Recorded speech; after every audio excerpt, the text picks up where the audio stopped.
HKU5CoV2 దీని గురించి మీరు విన్నారా? ఈ ఒక్క పదం ప్రపంచాన్ని టెన్షన్ పెడుతోందన్న విషయం మీకు తెలుసా?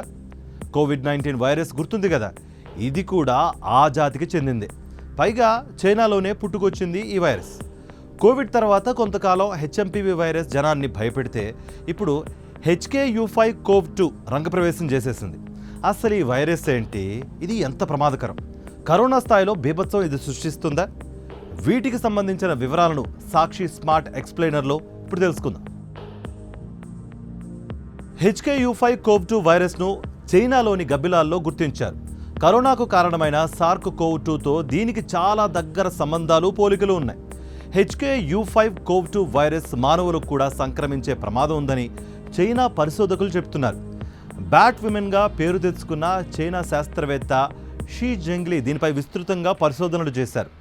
మనుషుల్లో శ్వాస సంబంధమైన ఆరోగ్య సమస్యలకు కారణమయ్యే కరోనా వైరస్ ఫ్యామిలీకే ఈ వైరస్ కూడా చెందుతుందని నిర్ధారించారు. దీన్ని మర్స్ అని కూడా పిలుస్తూ ఉంటారట. 2012 నుంచి 2024 మధ్య కాలంలో ప్రపంచవ్యాప్తంగా 2600 మందికి ఈ వైరస్ సోకిందట. ఇది సోకిన వారిలో మరణాల రేటు 36% ఉంటుందని లెక్కలు చెప్తున్నాయి.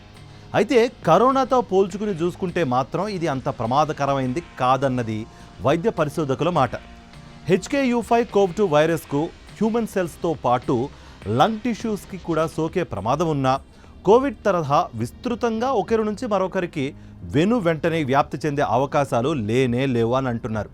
ఈ వైరస్ కోవిడ్-19 తరహాలో మరో మహమ్మారిని సృష్టించే అవకాశాలు కూడా లేవన్నది ఇప్పటి వరకు పరిశోధకులు చెబుతున్నమాట. అయితే అప్రమత్తంగా ఉండాల్సిన అవసరం మాత్రం ఖచ్చితంగా ఉంటుంది. మరి మీరేమనుకుంటున్నారు? కామెంట్స్ రూపంలో తెలియజేయండి.